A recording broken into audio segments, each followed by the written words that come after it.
Assalamualaikum warahmatullahi wabarakatuh. Pada kesempatan kali ini kita akan diskusi untuk membahas masalah contoh-contoh kasus korupsi yang sudah saya diskusikan pada waktu itu, dan sekarang saudara bisa memberikan komentar berkenaan dengan kasus-kasus korupsi yang akan saya paparkan. Baiklah, kita mulai saja. Saya mengambil judul salah satunya adalah pemberian fasilitas penginapan oleh Pemda setempat kepada penyelenggara negara atau pegawai negeri pada saat kunjungan di daerah. Penyelenggara negara atau pegawai negeri diberikan fasilitas berupa mes Pemda tempat karena pada saat melakukan kunjungan di daerah terpencil tidak ada penginapan yang dapat disewa di daerah tersebut. Apakah pemberian fasilitas tersebut termasuk konsep gratifikasi yang dilarang?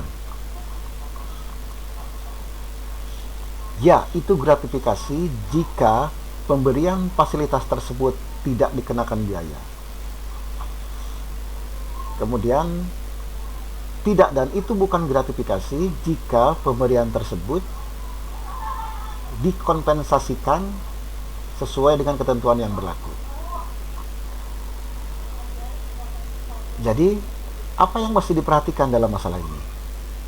Pertama, bahwa dalam pelaksanaan tugas seharusnya penyelenggara negara atau pegawai negeri mencari tempat penginapan yang bersifat netral, tidak terdapat hubungan dengan tempat di mana penyelenggara negara atau pegawai negeri tersebut melaksanakan tugasnya.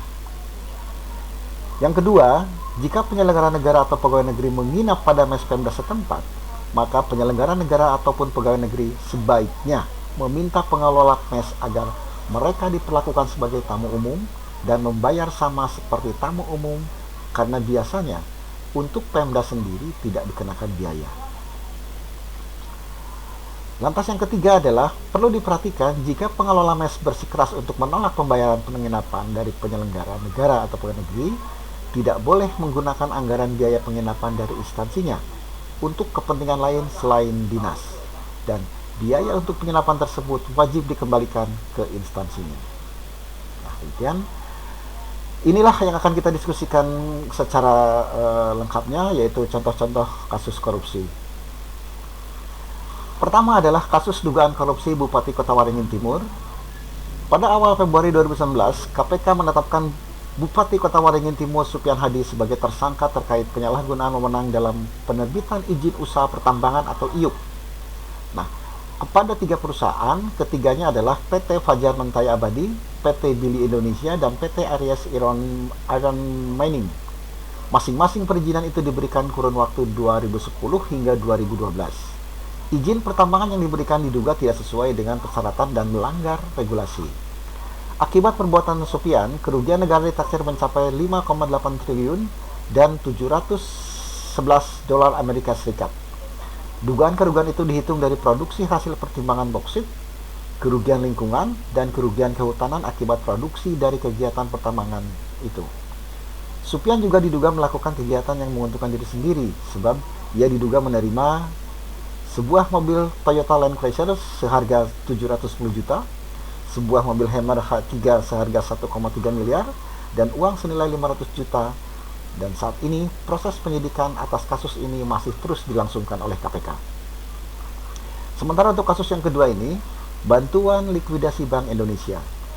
Kasus yang merugikan negara sebesar 4,58 triliun ini cukup menyita perhatian semua pihak.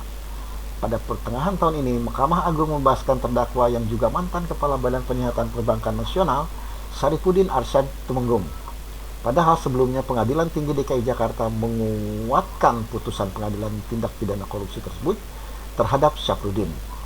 Dalam 2 putusan sebelumnya, Syafruddin dinyatakan bersalah terkait penerbitan surat keterangan lunas bantuan likuidasi Bank Indonesia kepada Bank Dagang Nasional Indonesia.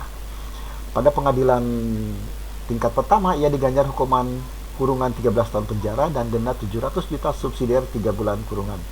Sementara itu, denda 700 juta subsidiar 3 bulan kurungan. Sementara itu pada tingkat banding, ia dihukum 15 tahun penjara dan denda 1 miliar subsidiar 3 bulan kurungan. Perbuatan Syafruddin telah memperkaya Samsul Nur Salim selaku pemegang saham pengendali BDNI tahun 2004. Safrudin selaku kepala BPPN melakukan penghapusan piutang BDNI kepada petani tambak yang dijamin oleh PT Dipasena Citra Darmaja dan PT Wahyuni Mandiri. Selain itu, Safrudin tersebut telah menerbitkan surat pemenuhan kewajiban pemegang saham.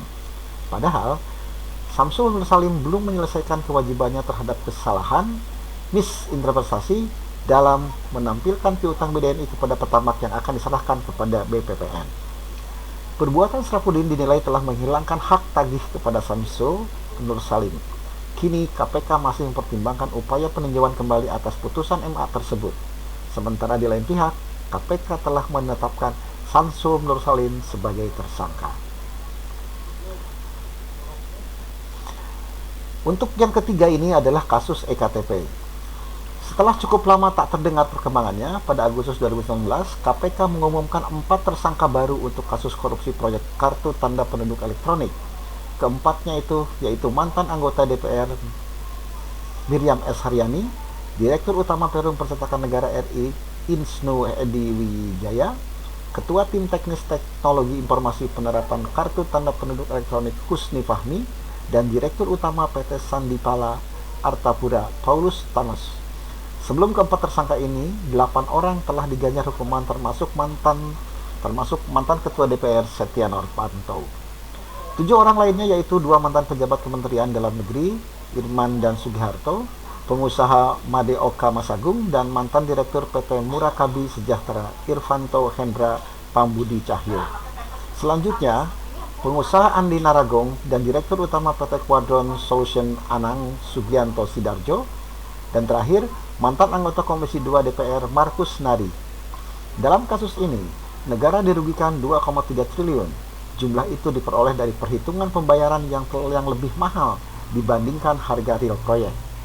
Total pembayaran kepada konsorsium yang dipimpin Perum Percetakan Negara sebesar 4,9 triliun. Padahal harga real pelaksanaan proyek itu tahun anggaran 2011-2012 sekitar 2,62 triliun. Terakhir adalah kasus Hambalang.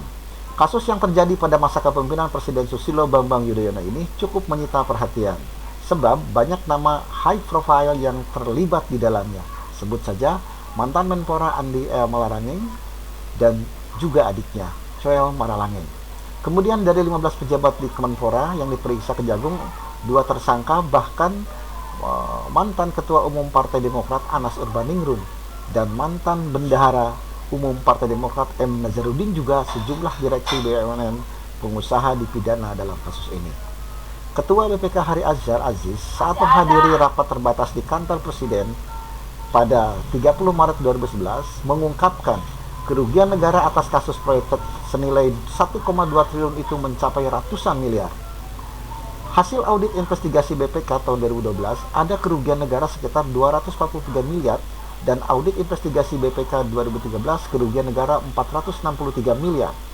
Jadi, langkah ini harus diapresiasi. Seperti dilansir dari Pusat Data Harian Kompas, KPK pada 2016 lalu telah memberikan lampu hijau kepada pemerintah untuk melanjutkan kembali pembangunan proyek yang dilaporkan di konstruksi fisiknya baru mencapai 53,3% tersebut. Proyek ini mangkrak sejak pengusutan kasus korupsi di dalam pekerjaan dilakukan penegak hukum. Demikianlah saudara-saudara, silahkan saudara bisa melakukan kajian atau bentuk sharing dalam berpendapat, melakukan komentar berkenaan dengan kasus-kasus yang tadi saya paparkan. Demikian komentar-komentar yang boleh disampaikan bisa melalui kolom komentar atau juga bisa melalui WhatsApp group. Demikian, Assalamualaikum warahmatullahi wabarakatuh.